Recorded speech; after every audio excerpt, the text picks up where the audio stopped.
Hi guys, I'm Amy I'm Marysa. Hi. and we're two school psychologists with Psych Services, and we're really psyched to provide services to kids, right?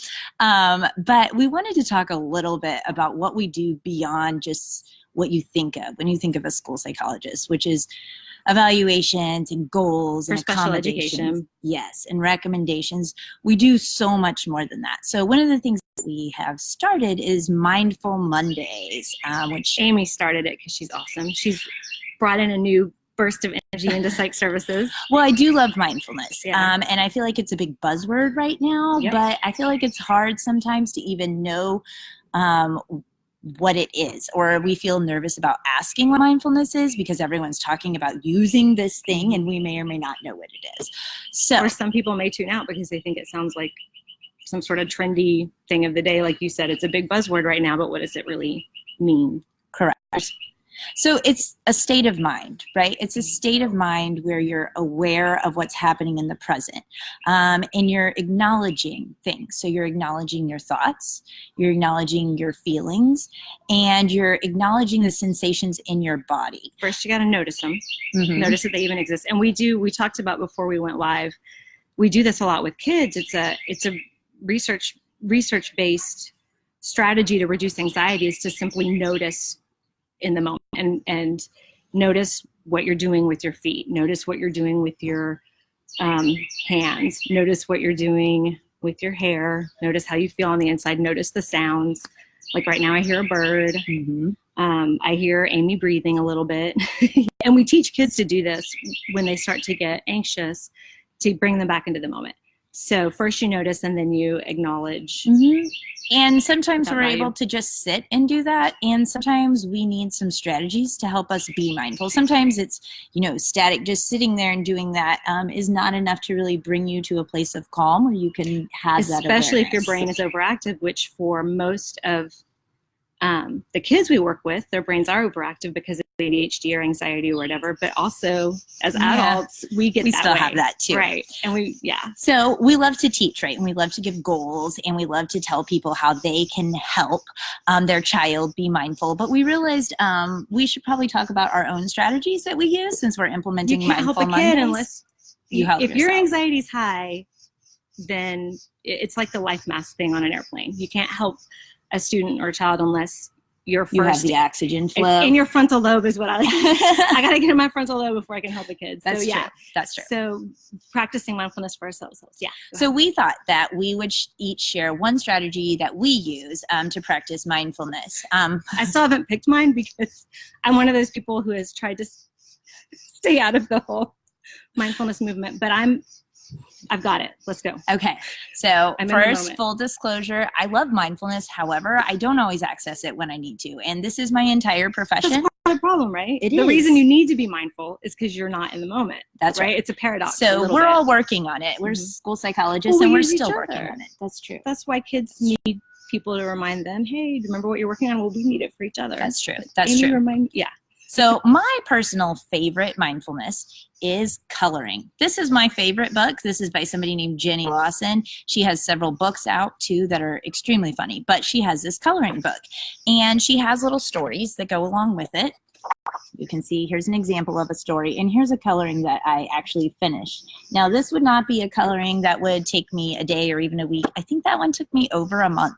But one of the wow. Yeah, because I don't always do it for a long period of time. If I'm having a stressful day, I don't have 30 minutes to color, right? But what I do have is 2 minutes. And so one of the most important things I do is I close my door, whether that's literal, I go to an office door and close it, or a bedroom door if I'm at home and life is just a little bit much, or I close it, or just putting away the other things, putting the laptop away, silencing my phone, and just coloring. Just the act of doing that, you're observing the colors, you're feeling the way it feels as you color on the page. That makes sense. It kind of helps regulate your breathing, and it brings all of your thought and attention to the moment, which when you're stressed, just regulating yourself that way can be really helpful. And then you can also reflect on things as you're coloring after you've gotten to a place of quiet. Exactly. And so it can be really good. I have been known to color for long periods of time when time allows. But at work, that wouldn't go over so well. Correct. Right. Well, Amy's been out coloring for an hour. That's the reason that one took me over a month. Right. But at the 5 end, minutes. it's wonderful, you know. And coloring books are not that expensive. You can print free coloring pages, and I think we can all find crayons or colored pencils. You can or pull markers. it out of your cupboard when you're cupboard. I outed myself as a boomer. You can pull it out of whatever your drawer at work. And if you've got a kid with you who needs some calming, and you can both be mindful together for 5 minutes. Absolutely. It's very easy to do. Yeah. What about you? So when Amy emailed me last week and said she wanted me to talk about what I do to be mindful, the first thing that came to my mind is that it's very hard for me to be mindful when I'm with my children, my biological children, when I'm at home and I'm trying to transition from work mode to home mode. That is hard. And it can be. And it doesn't always have to be because I'm stressed. It could be because I'm really passionate and energized about thinking about a solution to something, or I'm excited because I'm ready to tell somebody something at work tomorrow that happened that, you know, we're going to move forward with, whatever. Isn't it funny how some of that excitement it's like kids, right? I mean, they have a hard time transitioning from task to task, and a lot of it is that passion and that excitement. It's not always exactly. We tend to think that only negative emotions cause us to be distracted, or have fast heartbeat or all those things, but not at all. Yeah. Good feelings can too. And so a piece of advice I got a while back that really worked and does continue to work for me is if I find that I just can't be present at home, asking my children, you know, what they want to do and just doing something for even just 10 minutes with them. It's one of the only things I found that'll really force me to focus. It works for me. So if they want to play Uno, or they want to play, I hope not Monopoly, because that one's worse. But that's definitely not a 10-minute That's game. often with, but other things like I have a hard time recentering when I'm playing a game with my kids is the only time I can really block everything out. Now tell me about when you're playing this game, what are you doing to make sure you're not distracted by other things in that time?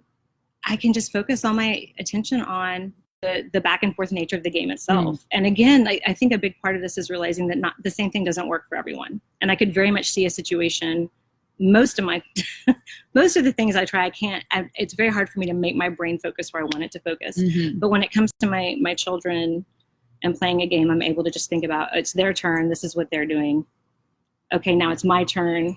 I got to roll the dice. Yeah. I've got to look at my cards. There is a lot of thinking that goes into it. I like that example. And it goes fast moving enough that I don't start to drift. Go ahead. Yeah. I like that example a lot, because I think a lot of times we think of mindfulness as a very Zen type thing that has to be done in isolation. And it is important to take time for yourself when you can, but sometimes it's not always practical. Like when you come home with your children, you may not want to take a moment by yourself. And that may not be the best way to practice mindfulness. For me, and to be in the present moment. That can make it harder even personally, because my brain just wants to keep thinking, keep moving. Right. And it's like. So I like that your example is interactive with other people, but still allows you to be present in the moment. That's great. Very cool. Why, thank you. Yeah. All right. Well, that's us. And that is our mindful idea for this Monday. Mindful Monday. And stay tuned for more. That's right. Yeah. Bye, guys. Wait, we're still here.